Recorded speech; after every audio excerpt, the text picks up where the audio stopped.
You know, one thing I kind of want to start the conversation with this, especially the chapters that we're discussing tonight. What do y'all, can we talk a little about the title and like what it means to y'all after reading, you know, however much you've read through this book? I'll kind of start it off, but I really want to hear some of y'all thoughts about the title, When I Was Puerto Rican. You know, reading this book, especially hearing her talk about the being in school and seeing the food pyramid and eating the American food and it making her sick, and kind of like that, I guess that almost transition from a non-American life, like before the Americans came, that like transition of going from one thing to another. I guess I didn't realize that was kind of part of the title. When I was Puerto Rican, like literally leaving Puerto Rico, not leaving in the past, but it being, you being Puerto Rican one day and then, or you being anything one day, and then when the Americans come, when the Americans invade, becoming that. I think like if you are a brown American, that has happened, that you can identify with that idea. You can almost remember when you were not indoctrinated, not like brainwashed. Those are too big of words, but you can pinpoint certain steps in your life in school or maybe even at work where you almost like leave home at home, and then you're like in a different space. I don't know, what do y'all think about the title and kind of what I just said, that idea of becoming something else? What do y'all think about that? Is that just me that kind of feels that way about the title? No, Actually, I was so glad you started with that, because I have been sitting with that myself, the thing of the title. And so I have a lot of different thoughts. When we decided to read the book, I Wikipedia'd Esmeralda Santiago, and I had actually read this book maybe 10, 15 years ago, and I didn't know much about where her work had gone, and this was her first book. And so when I read the Wikipedia history on her writing, I realized that this was one of, I think it's like 4 or 5 books that she's written since she wrote this, and they actually parallel her life. Like the second book is in her adolescent years, and then the third book is when she is a young adult. And, you know, like each one is like a different period of her life. I can't remember the titles now, but when I I didn't know that. I didn't realize that. Yes, the second one was almost a woman. Yes. So that's when she's like around 9, you know, like in her, you know, adolescence, 16, 17. And then the next one about the Turkish lover. Turkish lover, yes. When she actually has this Turkish lover. It's like a period in her life. It's part of her independence. And one of the things that it talked about in Wikipedia was her struggle with assimilation, with her assimilation of how when she came to the United States, which is so true. You know, I've mentioned before, my mother was Puerto Rican, her whole family. She came with them in 1945, 8 of them, you know, and they came to, you know, make a life here. And that whole process of the children, you know, then growing up here. And I think for Esmeralda, she came here, she was, you know, maybe like 12 or 13 or something when she came, which my older sister was 12 or 13 when she came. And this thing that happens, which is like the kids, then they learn English, or they have to learn English, this whole process. So when I was reading that, when the first time I read it, I didn't get that thing like when I was Puerto Rican, like not as if she's not all still Puerto Rican. And I was thinking about that. And then I was thinking about the chapters we've been reading and how she's immersing us in that experience of what it was like back then when you lived on the island being so close to the land and the food and the experience and the holidays and what people eat and just that whole, and it was like she's saying, you know, that's when I was Puerto Rican. That was when I was really Puerto Rican. Like, because the thing about the school and the English, that had always been there. You know, I was also an activist in the Puerto Rican independence movement, you know, in the 70s. And I, you know, got very close to that history of, you know, the role, the way that the United States has, you know, basically colonized Puerto Rico and Americanized the island and introduced English as a required language. That went all the way back. And I think that like Munoz Marin, which they mention in the article, I mean in the book as the new governor, I think he was the first Puerto Rican governor of Puerto Rico. All the other ones were Americans. It was a true colony. And so she's describing the period when they established the Commonwealth of Puerto Rico. They changed it from a territory to a Commonwealth. And so I think she's putting all of that in, but that's really what it meant to be Puerto Rican when you lived on the island, was to also experience all of that, the assimilation on the island, and there's so many references about the Yankees and the colonialists and the, you know, and how the father says, but you can't say that in public, you know. Yeah. But there was a real strong undercurrent of resistance and fighting against American colonialism. And that all was part of what it meant to be a Puerto Rican. So when she says, when I was Puerto Rican, my sense is that she's referring to that part of her life when she was living on the island, and that was what the Puerto Rican experience was. And then when she came to New York is when she starts to assimilate as a New Yorker, you know, which is a completely different experience.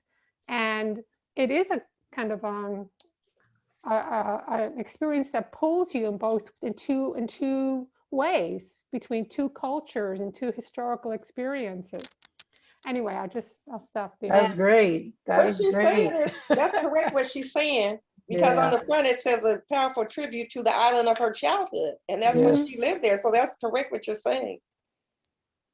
Yeah, and it was very, very moving to me, as you can see from how animated I am. You did your homework. I didn't get that connection either until we got this far into the book. I didn't get that either, that it was more about the history of Puerto Rico and colonizers and the assimilation, like we were talking about last week, kind of having to walk away from tradition or walk away from cultures.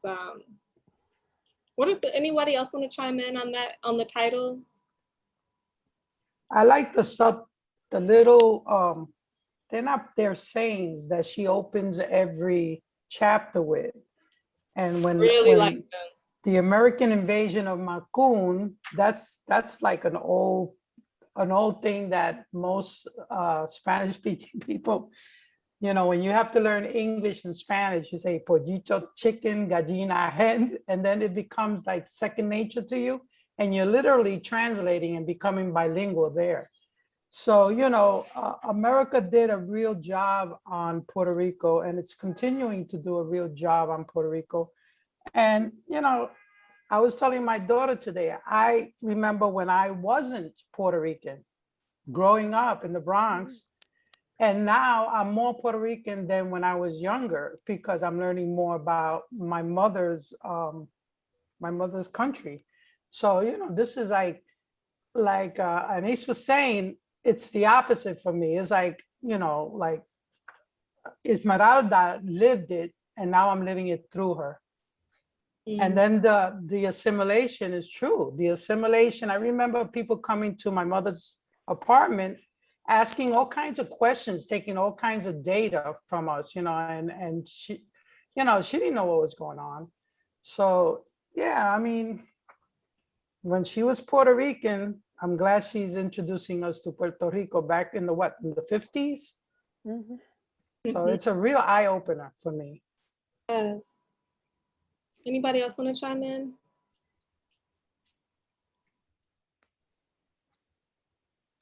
You know, one thing that kind of another idea that I wanted to introduce and see. Algo del meeting o rompo el teléfono. Let me go.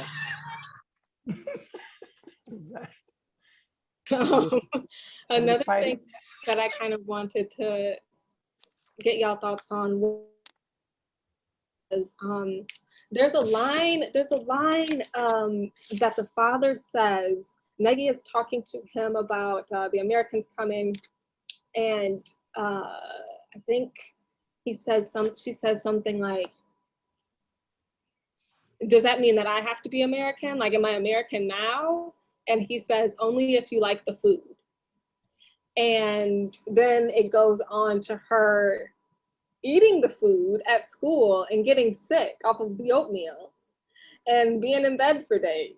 So I thought that was really powerful, just kind of that scene, but also that she's kind of bringing food right back into the story as a really big, like, significant theme.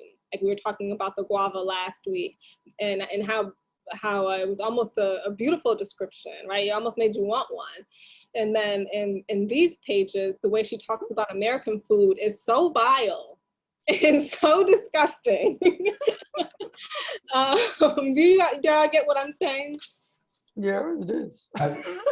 I've never had powdered egg, knowingly eaten powdered eggs in my life, but just the mere sound of powdered eggs would make anybody should make anyone disgusted by it.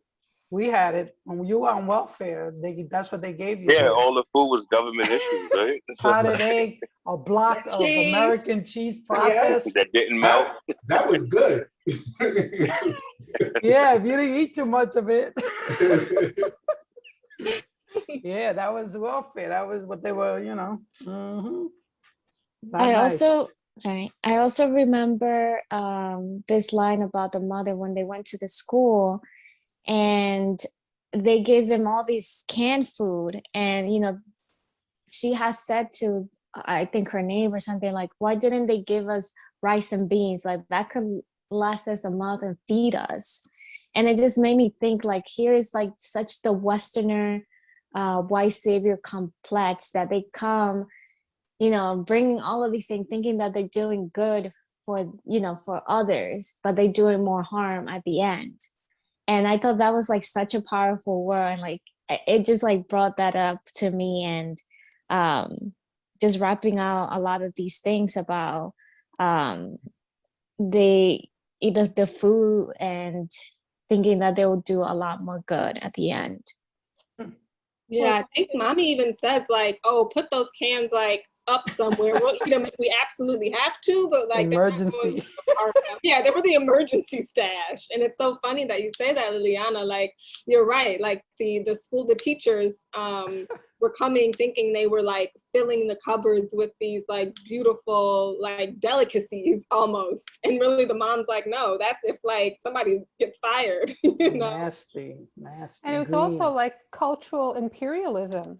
You know, like in such an insensitive way to come with carrots and potatoes when that's not what gets grown in Puerto Rico, and cans of, you know, fruit cocktail. And it was just, it was like just not only disgusting to eat, but disgusting in terms of like the lack of insensitivity and of even knowing the country that you're coming to give these products out to. It was just so chauvinist, like yeah, you're going to go home and eat these carrots and you'll never see another carrot again because nobody eats it.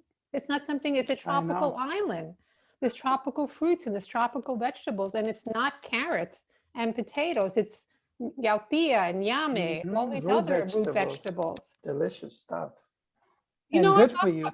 I thought about that. You know, yeah, you're right. There was this, there was actually this woman on my show, on my podcast, and she did a lot of work, like she was a professor, but her study was in like Black food and Black medicines, things that were bought like from Africa, slave food. And one thing that she said, one thing that we were just talking about was that exact idea of when if your ancestors are from Africa or Puerto Rico or DR, you don't, what is a potato? What is a carrot? What is fruit cocktail? What is powdered eggs? Like, what is that, you know? But that's like on the island, right?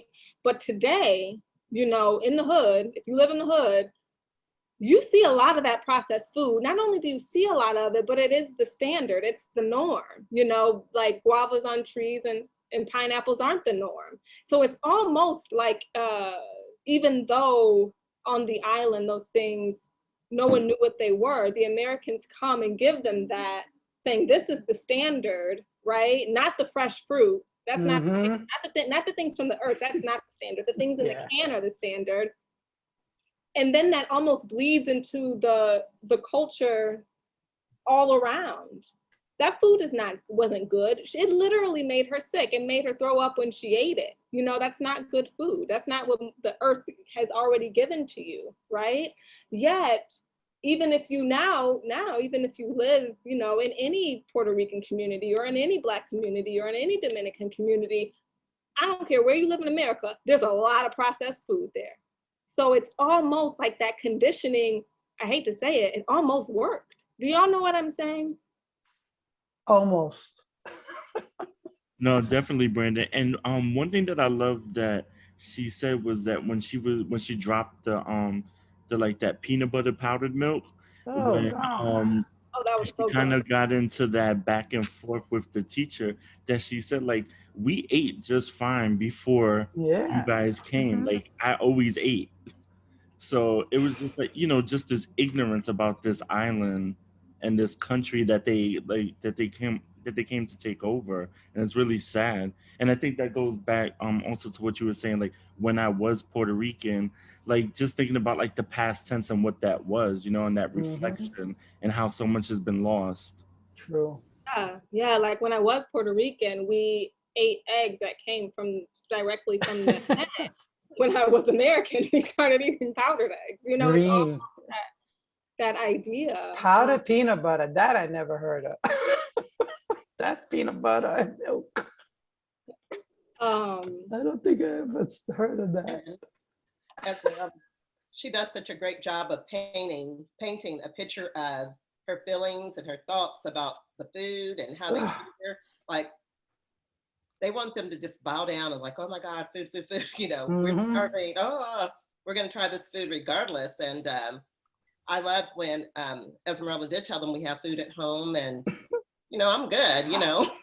I think she did a good job of standing up for her family and like, we're not just poor, so poor.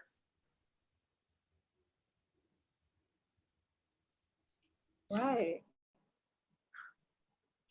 Did anyone else also find it interesting, the fact that that act of resistance, she was very alone in that when she calls it the disgusting gringo imperialist food? And she heard the word imperialist from, was it Ignacio, that classmate, and even he was like quiet. She learned more about imperialism from her father, but even he was looking around paranoid before he told her about it because he was worried that people were listening. So the fact that this little girl, like, you know, has the gumption to, like, you know, talk back in that way and resist, you know, when everyone else was, you know, clearly just shutting up and accepting it. Even if they didn't like it, they were going to accept it, and begrudgingly even. Suck it up. Yes, you're right. I want to say all of the other kids were kind of excited, weren't they, about the like fake food? Like they were with it. They were into it. She wasn't. I really appreciate that, Greg. Definitely. But not only that, you know, there's a kind of keeping on that same note. What do y'all think about what Greg said, coupled with the idea that that resistance wasn't also in the food, but it was also with men, like with her father, and with being a woman, becoming a señorita. Like she says something, or there's something written that's so beautiful to me. She says something like, I don't care if I'm going to be like old and alone for the rest of my life. I definitely am not going to like, man walk all over me like that. But she kind of gets that resistance is almost like everywhere. Like we see it in, not everywhere, but we see it in like other pockets of her life. I think that was really beautifully done too.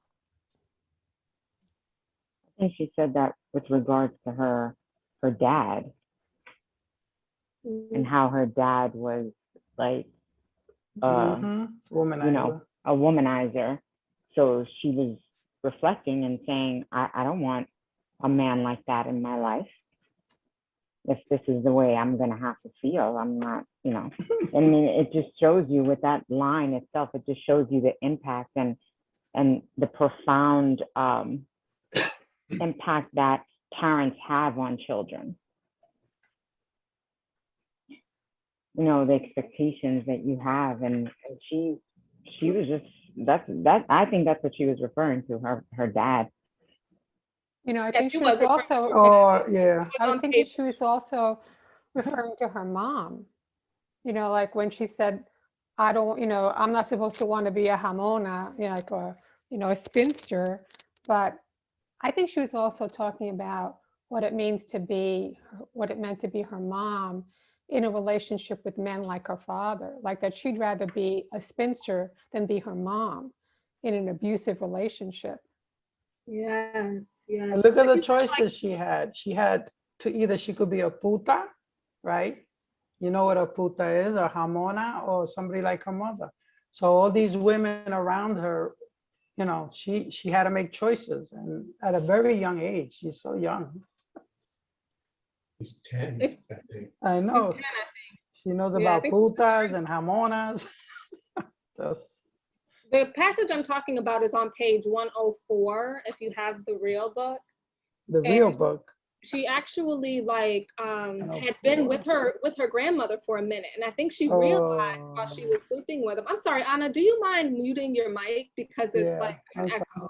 Thank you. So I think she was living with her abuela, and I think she also, there was that scene where she's seeing that the grandfather didn't sleep in the same bed or same room even, and his room wasn't adorned with the handmade crochet. So I think it was that, coupled with the fact that the dad just kind of dropped her off there and went Lord knows where.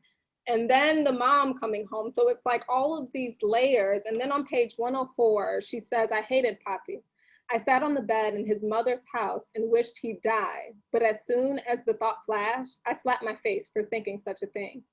I packed my bag and stepped into the room where Mami and Abuela sat.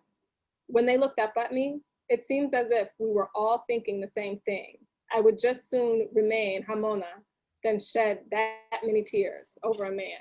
That was so powerful to me, kind of how that was set up. What do y'all think about that?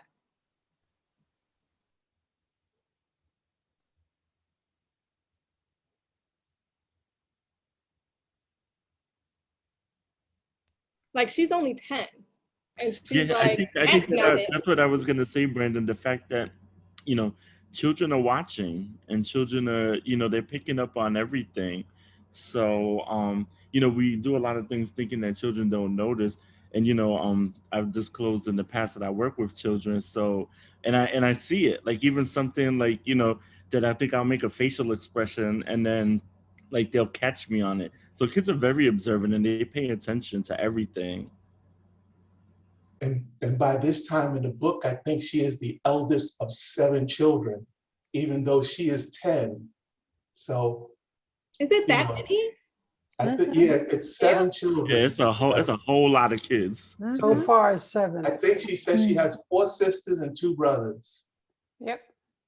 So, but that kind of lends to her being more mature, because again, it's referenced once, and I'm skipping ahead a little bit, but not into the parts we haven't read, but once the mom goes back to work, it is now her responsibility at 10 years old to take care of all of these children. Or, I mean, they all have responsibilities, but she is the oldest, which, at 10, which is kind of crazy. Every time I was reading the book and they made reference to the belly or something, I was like, oh, this is number 5. Oh, okay, now we're number 6. And I was just grappling with that idea, wow, this time, thinking about my mom too during the same time. My mom there's 10 kids. She's the second or the third, I believe. And how, this is so common back in the days. But it was just really interesting to see how quick this was happening. Yes, I couldn't even keep up with all of the bellies. Like, I just knew when she went to her friend's house, she was having another baby.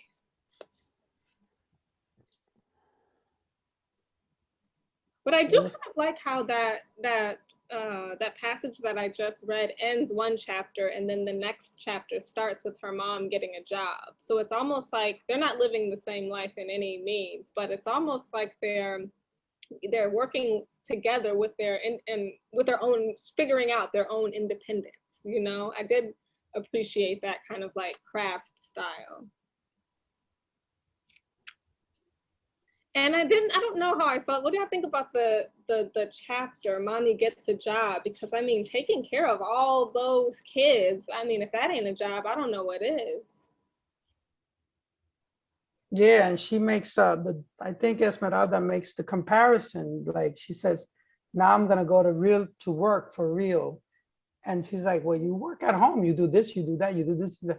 But you know, it's getting away too. You need to get away. You need to get away from the kids. You need to get away from, you know, she went out into the city, I guess, to work or something. You need to get away.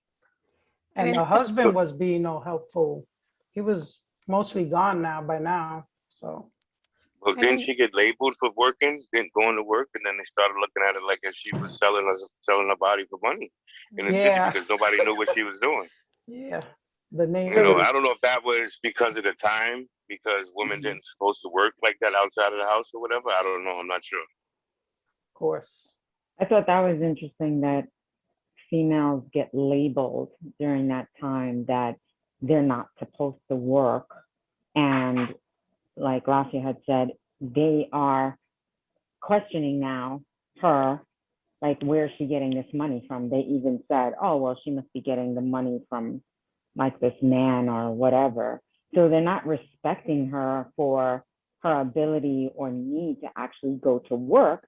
They're just saying, well, whatever, how is she going to even step foot out and actually get a real job?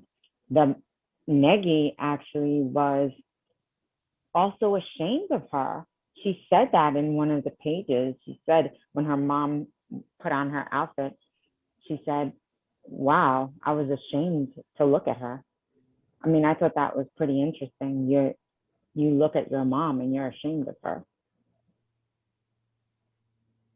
Yeah, I think it was everything she had on, right? It was the makeup and the girdle and everything that it didn't even look, she wasn't recognizable anymore to her, which then only just speaks more to the undervaluing of like domestic labor, like the fact that that seeps then into the daughter's perception as well.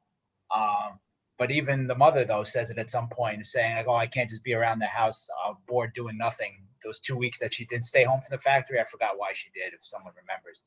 But that she made that comment to a neighbor, and it's like, and then Esmeralda says, well, you do everything around the house. That isn't nothing.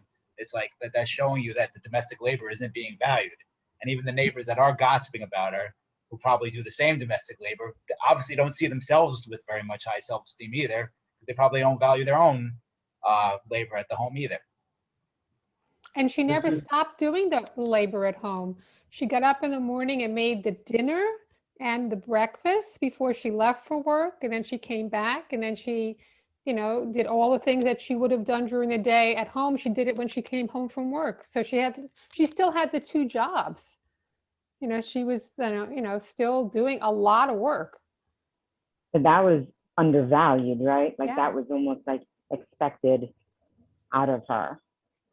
The other thing I was going to mention is the fact that you're setting the tone for your children, right? So the mom is setting the tone, the dad is setting the tone. This is what is expected.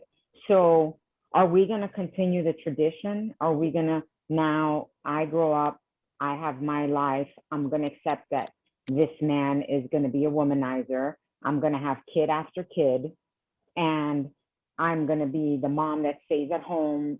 And eventually, if I do have to go to work, I'm going to be frowned down upon based on this. So everything is kind of coming, hopefully not, full circle to you're setting the tone for what's acceptable. This is acceptable. This is what we do. I mean, but was she though? Because there was a lot, even though she was, I think that's a big thing to say, right? Especially considering what we know about the author, and how she's not with it. She sees what's going on, but I don't know if that's being taken in as her feeling like the tone is being set. I think has so much agency and so of what's going on and so much resistance that I don't know if I don't see that. I don't see what you're saying. I guess I don't see it in the pages. I get what you're saying in general, but on the pages, I don't know if I agree with that because she's so like, I'm not doing that. I'm not crying over a man. I'm not eating that food. Like, you know what I'm saying? I think that your environment is like what's in you and what's around you, but does it always set the tone? Does it? So it's not about her following. Obviously, she does have a problem with the environment and how everything is happening, but you may not be setting the tone for her, but you are setting the tone for the other children. This is acceptable. This is what we do. So Negi may not be happy with that. That's correct. That's definitely a correct observation because you can see from her vocals that she's trying to fight back. Like, no, I'm not going to do this. I'm not going to be this woman or whatever. But I think that we also have to consider the other children, right? So this behavior is setting the tone. Everyone is looking at certain things. Eventually, one of those kids will follow that path. I'm not sure, but eventually there are 7 other children. I could agree with both of y'all, but I think she's at a point where she's conflicted because goes back to the title, When I Was Puerto Rican. So part of the culture is saying that she has to follow this, but she's rebelling against it because she's seeing things that she personally don't agree with. However, like when she said she hated her father, she wanted to slap herself because of that. So it's like, is she accepting of it or she's rebelling against it? So it's like she's coming to terms with it, she's conflicted it, but I think somewhere along the line is going to be like she accepted it, but then moved away from it. So I see where both of y'all are coming from, but I think it's still going to unveil itself later on in the book. Yeah, I can totally see that. It's almost like a tradition, you know, and her trying to break away from that tradition or resist it, it sounds like. Well, like a cycle, you know, she's growing up in where it's acceptable for women to have a man who goes out and, you know, have many women, kids with other women, and that was the norm. And then, so the woman had to accept it. And so in her mind, she's like, I'm never going to accept that. But then this is at 10 years old. And she still hasn't became a woman yet, so to speak. You know, so I guess that there's more to come. I don't know. I think it's gonna unveil itself. I think there's a lot of it that she's gonna accept. But at the same time, is it the culture or is it, you know, what is it? I think she's probably gonna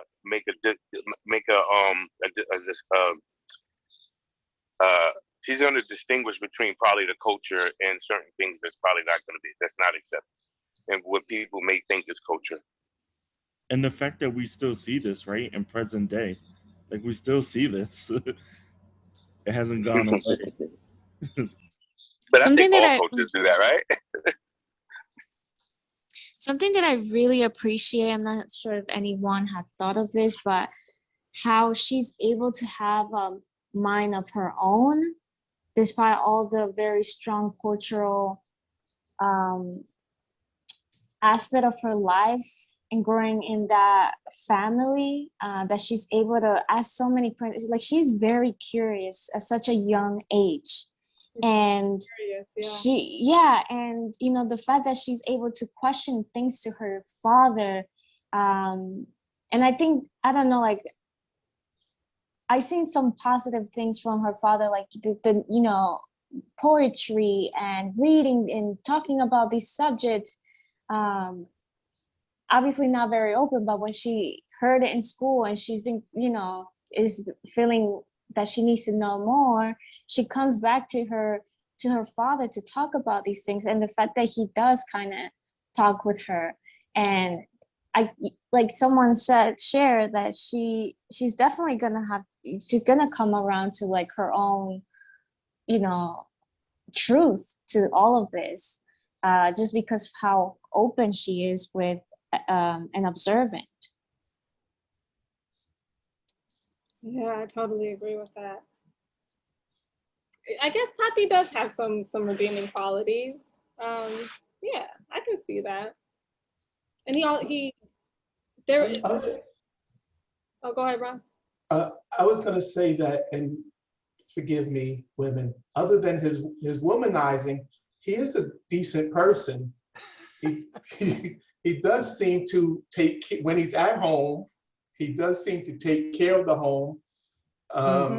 There's one scene, I guess, late in the reading where he's like, there's a hurricane has come through and he's rebuilding the home and all that. He that whole scene where he takes Neggy to the grandma and leaves her there seemed like really suspicious to me. Like somebody, I mean, again, I'm thinking with the contemporary brain, but it just feels like somebody would have reported that to the police. But again, I'm thinking how we do things now, because no one had the expectation that that Neggy would be left with the grandma. I think Neggy thought they were just going to visit, and the next thing you know, she's there for a week. No, and the mother has to come get her. What's that, Anais? I was going to say, the mother dressed her up in her best white dress and she packed her clothes. For a week. It was a visit. It was for a week. And I think it was a planned visit, but her father was supposed to come pick her up the following weekend. And that's what happened. He didn't come and pick her up. Oh, okay. And that's why the mother then wound up like a couple of weekends later to come and pick her up. But I think that was a planned visit for a week. Yes, She did go with a suitcase with clothes. Yeah, I thought he just brought her there for a visit, like a day visit, was gonna pick her up and take her back home. That's why they didn't call the police. Remember, they wouldn't call the police anyway. He kept telling her that grandmother needed her assistance and to be kind. Be respectful. That was another thing that I thought was very interesting about the family. They really valued being polite, being kind, being respectful. That was sort of unique to me, and I don't know, it just seems sort of oxymoron in a way, I guess, because as Esmeralda said, at home we could fight and do all these things, but we're told to be respectful when we get outside the household, and I guess that's most families. You want to be on your best behavior when you're out. So in the household, they said they would fight. It sounds like they had some really serious fights between the kids and things like that. I just thought that was sort of interesting as far as the behaviors between the children and family. Yeah, what did y'all think about like the scene, for example, when the mom like beats Esmeralda with a skillet or something? Yeah, it's like a cast iron skillet, I think. And it was so interesting to me about that scene was that it's not clear. It's obvious she did something wrong, but it's not clear what exactly she's getting punished for. Like, it's on page 119 if you have the physical book. And she says, like at the end of the page, she says, the mom says, "Don't you ever do that again." And I wasn't sure if she meant kicking a boy between his legs or letting him see my private part. Like, that's what's so interesting about me. Like, the beating was so severe, but we don't really know why. It didn't matter. The mother thought she deserved it, so that was it. You got to beat down. Yeah, that's what happened. You got to beat down with whatever she had available. And if it was a pot, it was a pot. That was it. That's it. That sounds like a severe beating if somebody hit you with a pot or a pan. Well, it's not unheard of, though. I know. It's It's not not unheard on of. That's whatever your mother had available. That's it. That's what you got hit with. I got hit with a And don't heel. try and run because Yeah. that's what's gonna happen. We Oh. will get hit. There was no such thing as suing your parents, you know, or Right. you know, like Right. the saying was, yeah, I brought you here and I'm gonna take you out. Sorry, but that, you know, and I got hit. I got hit with pots and pans. If I left grease on a pot, look at this. Or the belt, smell the belt. Smell it, smell it. So what they call child abuse now, right? Back then, hey, it was a way of life. And we're not in Puerto Rico, we're in the Bronx. So, you know, these things happen. They're not right, but they happened.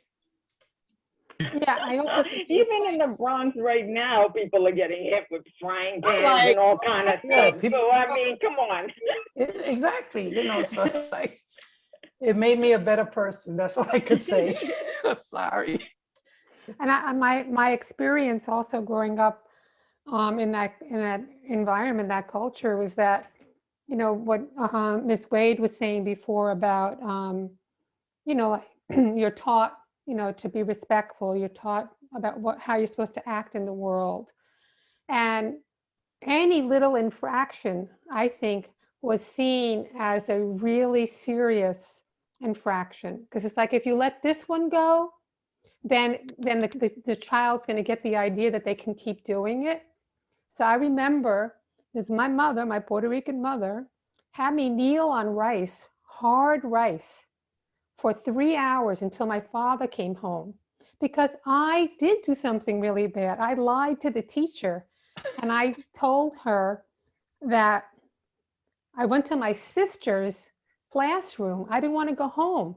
And I lied to the teacher and said, my mother told me, you know, to come to my sister's, you know, classroom and stay with her until it was time for her to leave to go to school. And my mother obviously found out that lie. And it wasn't like I lied all the time, but I just got into me. And my mother took that so seriously that she had me, you know, that's a very, I think we mentioned it before, you know, the kneeling on hard rice was a kind of a cultural tradition, like to teach your kids, like, no, you do not do that again. And you don't want to do that again, because that's pretty serious punishment. And so that's my sense of growing up, is that any infraction was come down very hard, you know, because the idea is that, you know, the message is that you will never do that again. You'll never want to do that again. Yeah, and in this case, you know, like the story you just told, you know exactly what you did. You know what I'm saying? And you know exactly. I remember it. I remember exactly what I did, and I was, what, 8 years old? And the difference, that's a long time ago. It wasn't that long ago. And when the difference here is that she's not quite sure. Like, it could have been one thing, it could have been the other, and it doesn't even matter. You know, what matters is that maybe take one of each. Maybe her mom was feeling jealous, you know. But it was sexual. That was the context. No, that wasn't the context. That's what she thought. Yes, it was. But if you actually read it, because the little boy wanted to show him, they wanted to show each other's parts. Right, but mom gets pissed when Esmeralda tries to run. When she tries to like break and run away from her, that's when the pan comes into the situation. So it's like, it's almost like whatever happened before, I don't care. You can think you're getting this whooping for whatever reasons, but it's happening. Whereas the story that Miss Anise just told, like, she remembers, it was very specific, exactly what happened, why she had to kneel on that rice. And I think it's just so interesting here. It's not even the first time that didn't she ask her what she was doing behind the outhouse? No, the guy, she kicked the guy in the groin. Yeah. And then he starts running, and he tells the mom that she kicked him for no reason. For no reason. And then she just tries to book it, and the mom like snatches her up. So, all right, but as a parent, you know what kids are doing too. Yeah. Right. You can put 2 and 2 together. I mean, come on. They would go there a lot. Yeah, I mean, she has. I mean, I think we all had that "show me yours, I show you mine" experience. You know, come on. And I think the mother knew, and I think that's part of she's protecting the girl's womanhood. You know, and you know, with fear. So That's it. But I think it was pretty clear what happened. You got it, last. You got it, last. You hit it right on. And she's also doing it very in front of the other children too. So again, you're setting the tone. This is what you did. Whatever you did, you pick A or B. It doesn't matter. Whatever you think you did, you're getting a beat down for it. So therefore, I'm going to beat you down in front of your siblings. So now they know they're not going to do that. Whatever it was, A or B. I mean, it can't be as clear as Anaisa's, but you know, it's going to be those two things, whatever you think you did. Well, I mean, you can be with a pan, you can take both of them. Like, I'll just take A and B. Like, no problem. So yeah, I said all of that because of what Ms. Sherry said about the interactions between the parents and the children. It's so not honey-coated, you know, it's so real. There's not like these honeyed scenes of like a loving family. I mean, they love each other and we can see that, but not in, I guess, maybe traditional ways. And their lives are so real to me. I don't know about not loving, because I think you look at, she's telling it through a 10 years old eyes. And she talks about when she hears a mother and father having sex and all these things. So I don't think she understands love yet. So it's not a loving thing at her age. You know, when she found out where kids come from, or how when she gave the correlations between all the animals, they was having sex and all that. Then she put it together. Oh, my mother and father had sex, and then the horse sounds and the the cow sounds or whatever. So I don't think I think when she got older, she's seen love in the house. But I mean, it's coming through a 10 years old eyes. So I think it's kind of like some innocence there. That didn't really recognize it. I mean, sex. Are you talking about sex or love? I think she said a loving relation. She loved her parents differently, I think. I think she did understand love, because she was upset at her dad, like when she found out she had a sister and those types of things. For example, she talked about her mother. She said, mother knows food. I trust my mother on food. Just going back to all the things about her mother, I think that she loved them differently. So she did understand love. And also she was a very mature child, for whatever reason, she was very bright and intuitive. So I don't really know how much she knew, but to me, she was pretty advanced. So I think she was probably putting 2 and 2 together about her parents, like most kids do. You sort of kind of figure it out, especially when they tell you not come in here or whatever. So, and yeah, it's true. Absolutely. That's like spot on. Another thought is, with as many children as they had in the house, right? I kind of think about something in my family. Is there any time for that? Is there any time to do that extra little I love you, or as my mom would say, there's no time. There was no time for that in her day. Like the extra I love you, oh, come over here. Like now with my children, I'm like all over them. I'm squeezing them, I'm hugging them, and like I'm hugging them and whatever. And without a doubt, there's not one day that goes by that they don't hear I love you like maybe 55 times. But in that day, in her day, did the parents have time? I'm not saying there was no love, but did they have time to sit there and cater to each individual child and say all of these emotional, embracing words of love? I mean, you're shown that I love you based on you're getting fed, this is the roof over your head, and all of this extra stuff. Not so much back in the days, I'm thinking, is, oh, okay, I'm going to sit down with you, do homework with you, focus on you. No, that was Negi's job. You're the oldest. You're going to clean up the diapers. You're going to do this. You're going to do that. The mom didn't have that extra time to show that embraceful love. And let's not even talk about the dad. I mean, like he's No, but showing the love in dad, all she different did. areas. She used to Well, help the dad. yeah, with the poetry and the reading and Yeah. stuff. And those are all very little things that as children, they remember. But I'm going to have a little bit of a problem with that, because that's the problem. Men do very minute things in a child's life. And all of a sudden, you put your hands down, Ron, and all of a sudden, the parent or the single parent that has done a whole abundance of work. I'm speaking on real terms because I am from a single parent household, my mom. And she does the utmost of everything. And then here comes, if my dad was to come and do something, one small thing in my mind, in my not very mature mind, would be like, oh my God, he did that? He read a poem to me? Oh my God, I'll remember that for the rest of my life.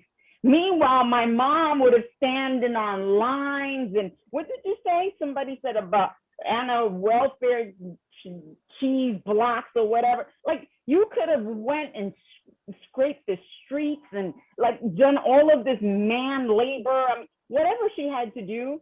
But that one little thing that your dad did, you'll remember. And I'm just kind of talking based on what she said. I'm not negating that he was a bad dad, but really? You're going to read one poem to me and I'm thinking that you're God? I'm sorry. You got to come a little bit more. You got to come a little bit better with that. I think you're being biased, Barbara. At least she had a father. It's okay. I'm sure there are other people on this platform. She did a lot. She that spent a will feel lot that of way. time with her father, despite his infidelities or whatever he's done, you can't say he didn't spend time with his kids. Okay. So what does that make him a hero? He didn't just, yeah, but he didn't just like come in, once a year. Yeah. No, it was twice a year. Oh my God. But look, I'm not saying anything like that because look, he did, right? He put a roof over their head. He did what he needed to do. But does that mean right? But does that mean that, oh, it's okay. You go ahead, you could go. Like you paid the rent. Oh, and actually he didn't pay the rent. Like he was shy a couple of months. I think that's what it was.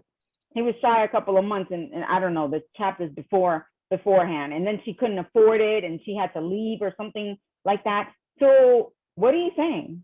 So okay, so what? So you paid the rent. Okay. So you bought this shack. Okay, so does that mean that all of a sudden I have to glorify you? No, I'm sorry. You have to stay here for the remainder of your life for me to put any kind of respect level on you. What about this parent? What about the mother? She's taking care of 7 kids and has to wake up and do all of this stuff and still go to work? No. And then her child is embarrassed and ashamed of the mom because she went to go to work. I'm sorry, that's not acceptable. Not acceptable. I could be biased all I want. All right, Barbara. Thank you. What you Is got that to your say? mom? Is that your daughter? She probably could agree with me. Well, she has a father. I didn't have one. Yeah. Okay, so you agree with me then. Yeah. What do some other folk think about what Barbara and Lassa are talking about? Like, what do you? I agree. I think like you see so many deadbeat dads that do minimal, and as soon as like I remember from like my own experiences seeing like my nieces and nephew, their dad was a bum, and it was like he would come through with like a piece of like candy or a candy bar, and you have my sister buying them Jordans, everything that they need for school, and then he would come with this candy bar. And then, like, my nephew would, like, cherish the shit. And he'd be like, yo, like, are you fucking kidding me? But it's something that, like, some students, like, some kids, like, they just love their dad so much. And they love the potential of, like, what they see their dad could be. That makes sense. Or also, like, he'll come, like, for a quarters of the year, right? Like, 4 times a year. And then on Christmas, he comes with 2 big garbage bags of miscellaneous Christmas gifts. And all of a sudden you're like, wow, that's a Santa Claus. He's amazing. But meanwhile, the mom busted her butt all day, night long, right, Mom? All night long. And, oh, okay, you did good. Yeah, you're a pretty good mom. Thank you. You're a pretty good mom. Thank you. It's I quiet. mean, one thing what do y'all think about this though? Like Barbara's opinion is very clear, but just to kind of play devil's advocate, well, not even to play devil's advocate, to agree with you and play devil's advocate, because mom is doing most of the work. But on top of that, even in the traditional role of a father to give discipline, he's really not even doing that. She's got to give out the ass whoopings too, you know? So she's like doing everything. But to play devil's advocate, the dad, he is there. He is there. He's fixing things that needs to be fixed. He's not a distant dad in the sense that when Esmeralda wants to talk about Margie, they're there. They're talking about it. You know, they even have an understanding to keep it, you know, hush hush for the mom. He's not distant in that sense. He's ready to be vulnerable, or he will be vulnerable in the right circumstances. He's not a deadbeat in those terms, but maybe he's just like I guess infidelity. Is it infidelity when you are having other children? I think it's a step above infidelity, but he had another daughter. I think he had several other children. It was assumed that there were many other children. But you see that, and you also see, Brandon, that infidelity just doesn't affect, right, the two, like the husband and the wife. It affects everybody. Yeah. Yeah. You know what was Brandon? What you said? Yeah, you're right. He's not a deadbeat dad, right? So let's give him credit for where credit is due. He also, if you notice, Negi is always coming to him with the proper questions, with the questions that matter most in her mind. She's asking about this imperialism. She's asking about all of these things. So that's also, you can see that she respects her dad to a different level or different respect that she holds for her mom. Like, she doesn't ask her mom those type of questions. All this time, I see that whenever the dad comes in, it's almost like I withhold my questions until dad comes, and I'm gonna ask him. And he most of the time has an answer for her, with the exception of when they were talking about why hurricanes are named after saints or something like that. So yeah, you know, he is a figure in her life, and not all dads that are womanizers are deadbeat dads. That's definitely not the tone that I'm trying to set. I'm just saying, at least give the mom some credit too. Whereas I think that she kind of looks down on her mom a little bit. She's ashamed of her mom, but she doesn't see all of the work that goes into her role. That's kind of what I'm thinking. But she definitely respects her dad. I think somebody said that, I don't remember who, but she respects her dad to that certain capacity.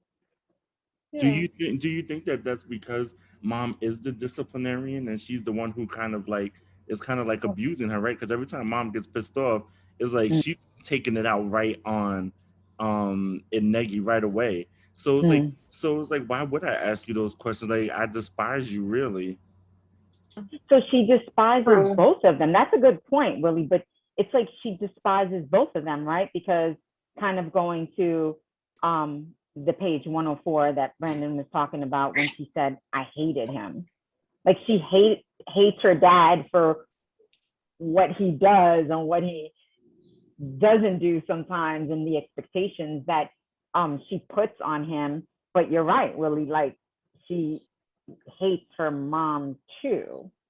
So maybe she is withholding the question. I'm not sure, honestly. I don't think she hates them like I don't hate. think she hates the mother. Yeah, I don't think she hates the mother or the father. I think No. it's two completely different types of love. Do you see what I'm Yeah. saying? Like, so let's be real. Like, I understand and I agree with you, Willie, and I kind of want to dive into this a little deeper. Willie brought up how she kind of is abused by her mother. Not even kind of, she is abused by her mother. But at the same time, you know, not for nothing, if it weren't for that tough love that mom was giving, you know, I think it's safe to say that Negi Esmeralda wouldn't be this curious girl that we're talking about. She wouldn't be this like girl of resistance, right? That we see. I don't think she would have those thoughts, right? If she wouldn't have those questions to go and ask her father, she wouldn't be that curious if mom wasn't so tough. What do y'all think about that?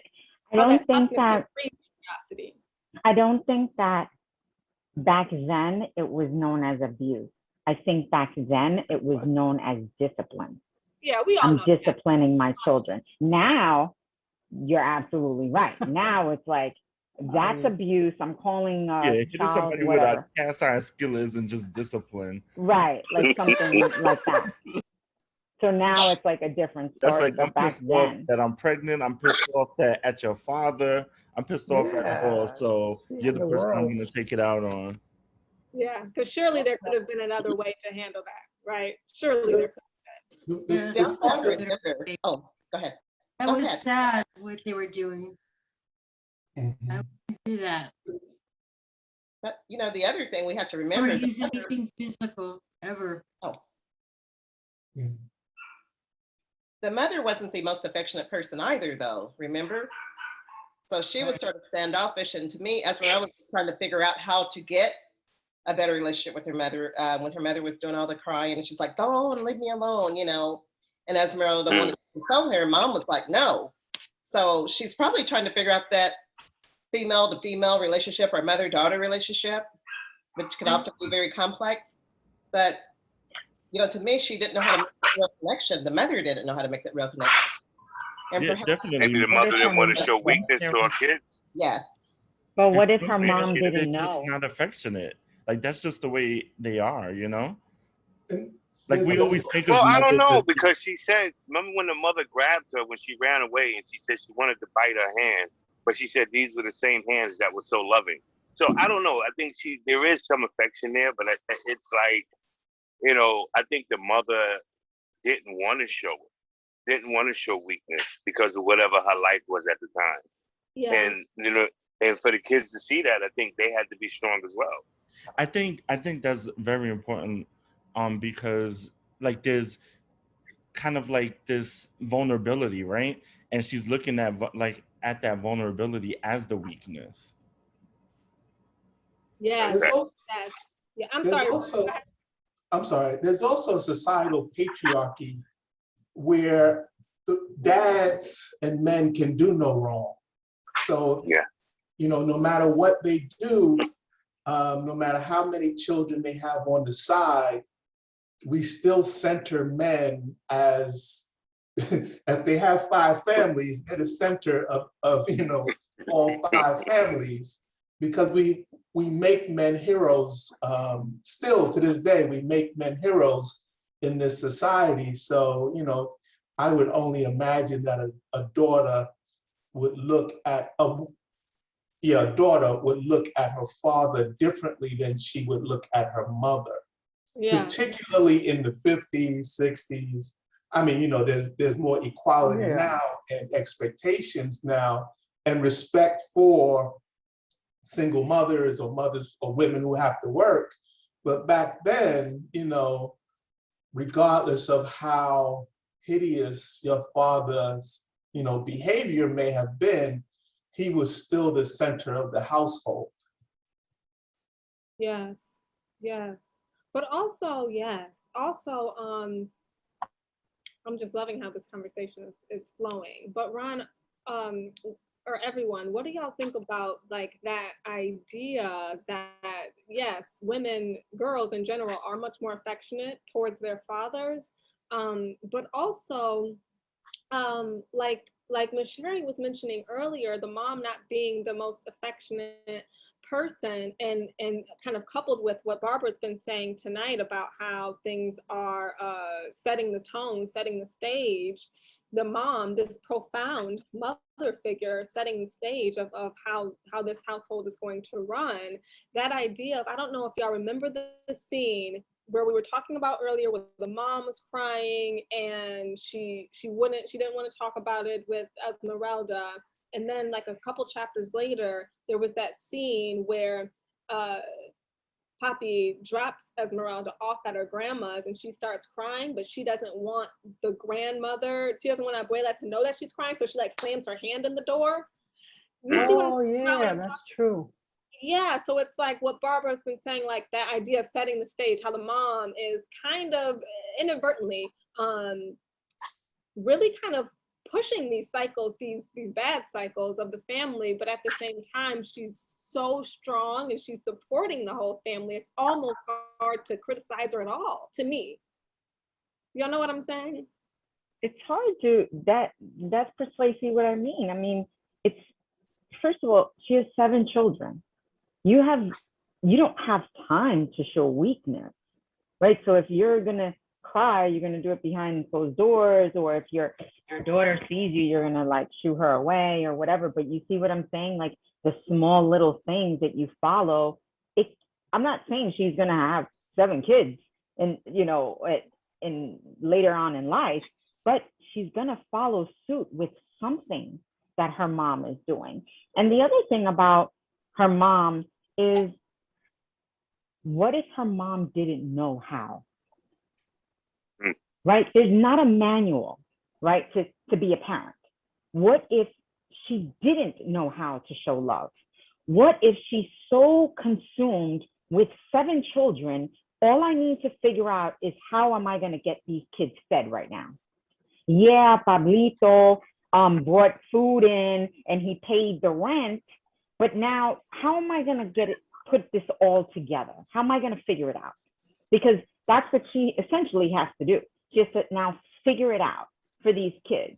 So what if she didn't know? What if like in a moment of weakness, she fell apart and her daughter, Negi, is seeing the strength in her. She's seeing her strength, but at the same time, she doesn't know how to equate that to love, I think. She doesn't really understand it as love.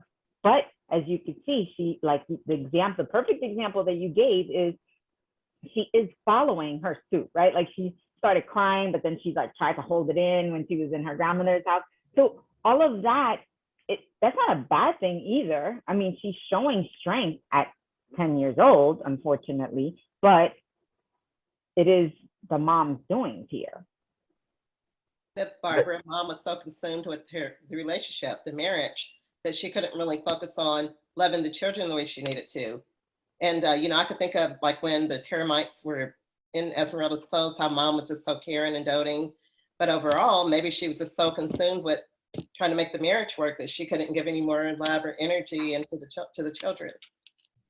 Possibly. And remember, Miss Sherry, too, with that termites, like mom kind of turned cold too. Like, well, remember, like you shouldn't be doing anything anyway that I said you shouldn't do.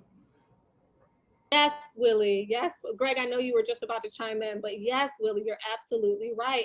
And you know what? The line actually was something like, she said that, and then I think the next line was like, I wonder how Mother Nature knew that I was like disrespecting my mom, and I wrote down under that, like that idea of nature or like always supporting like Black and brown mothers. But that's just a sidebar. Greg, I know you're about to chime in.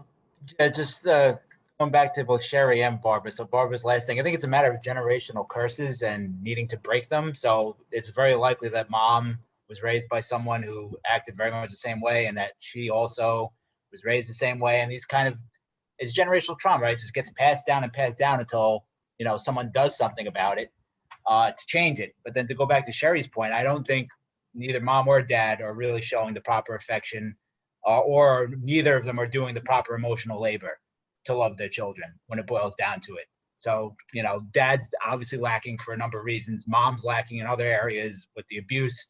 But I think it's very telling in particular, and I just happened upon this part here. After Raymond gets very injured off the bike, right after, I'm just reading this real quick, but the more frantic Mommy became in her search for the right treatment for Raymond, the more distant Poppy became, as if we were all wounded in some way that he couldn't help. There were more fights, more arguments, more yelling in the night. So it's like he's even useless then. It's like, yeah, he can build a roof, fix the latrine, do this, that, and the other. But it's like when they're in the middle of some serious issues, you know, things that he can't fix with just a quick, you know, building project, he's like useless. And, you know, it's leaving the mom to carry out this labor to get the right doctors and this, that, and the other, you know. So I'm not gonna agree with you saying that he lacked love there, because you don't know what type of emotional, you know, his only son. There's a lot of things that can play a part in that. And then to say that they don't love them, I disagree with that. It's like you're talking about an era where people are just working. They're showing love by disciplining them. They're showing love by showing up. I don't know. I have a problem with that. There's like, no kumbaya. It's not kumbaya love. Yeah, even the idea I don't know. Even the idea if you're taking care of business, that means love. Like Bell Hooks said, it's like care not equal love. Like if you're getting things taken care of. She has 7 kids. Like, you know, you don't have time to sit down with every child, but she makes sure. Yeah, I'm not saying it's an easy challenge, definitely. That's the thing. It's like then it's up to you to kind of break these generational curses. Because like I said, the trauma will just keep happening, and then, you know, your kids will grow up to have kids of their own. They'll very likely treat them in the same way because that's what they're used to seeing and that's what they experienced, right? I don't know. We got to see what the other 2 books Esmeralda wrote. See how she turned out. Well, I don't think she had kids. I believe she does have kids. She has kids? I believe so. Yes, Oh, I think she has 2 kids. All right. Well, she kept it down to 2. Good. That's another thing. Big families, you know, that they were a dime a dozen. Was the norm back then? Yeah. My mother had 13 kids. Wow. So, you know, I have to agree or disagree with you, Greg, also. Living in the sticks in the rural areas of Puerto Rico, doing what you have to do to survive one day to the next. Love is to them different than what love is to you or to anybody here. I mean, we can't define what love was to them. So to say that they lacked love for the children or whatever is, I have to disagree also, but there was love there. I really like that point in about the whole concept of, like, you know, just trying to survive, right? And then it's like, so where does love play into that, right? When you're trying to just like survive and provide like the necessities. That's what kept them together, probably love, you know? It's also surviving this is also having to survive capitalism, which is why people can't really express what they need to, right? It's because they have to work however many hours in a day, take on however many jobs, and be too tired at the end of the day to give the attention, the affection, and all the other things. So by all means, I'm not disputing any of that. That's just like reality of just living in this world and then having to work and support all these children. It makes it difficult. I mean, yeah, it's definitely not easy. And some people might say, why have so many children? Because, you know, what else was there to do? Come on. There was no Johnny Carson. There was no TV. Right. And there was no electricity. You also expected children to work towards the household back then. If it was an agricultural community, you expected them to, you know, work the farm or, you know, eventually work somehow to support the family. So that's why a lot of people had so many kids back then. Right. This was before like Puerto Rico became like industrial. That's another story. And you know, what's interesting about Greg's point about capitalism, that whole scene when the Americans sort of come to the school and tell the kids what to eat, that's about capitalism. That's about capitalism, yes. That dude was probably working for the farmers from America, you know, who want Palm olive with the toothpaste and everything. Yes. Everybody's looking for new markets, or Americans are looking for new markets all the time. So if they have to squash Puerto Rico's economy, natural, organic economy, to make it happen, and you know, so be it. And with those people coming in, just their whole like perception, right, of Puerto Ricans, that they were uncivilized and they had to civilize these people. Yeah. That's colonialization. That's